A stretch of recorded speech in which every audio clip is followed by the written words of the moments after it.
To perform the cross-reaching single leg deadlift, you're first going to position yourself in between two fixed points. So I normally use a rack, but for purposes of the video, I've got a couple of hurdle sticks set up here. You can use cones, whatever works best for your situation. So you set yourself up directly in between the two, and then I've got myself positioned maybe 3 or 4 feet off of the cones.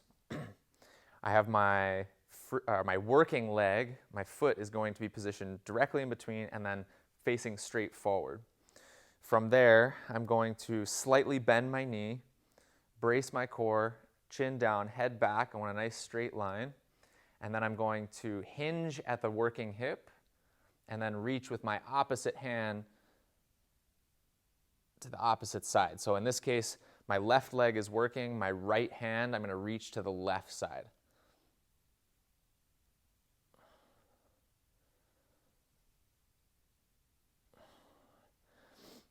You should feel this in your hamstring and your glute, especially if you're able to do this without putting your free leg down in between reps. If you're able to keep it in the air and perform multiple reps, you should feel a nice burn in the hamstring and glute.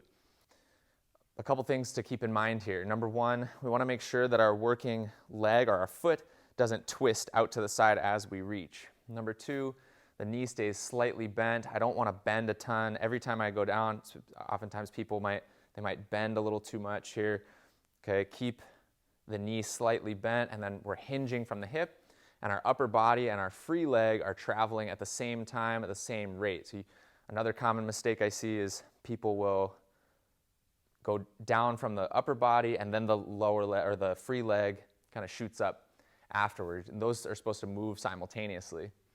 Lastly, the reason we use this is to cue the hip to stay square, the free hip to stay square. So another mistake I see is guys will, if they're just starting the single leg deadlift, they'll come here, and then as they get to a certain point, they get uncomfortable, and then they open that hip.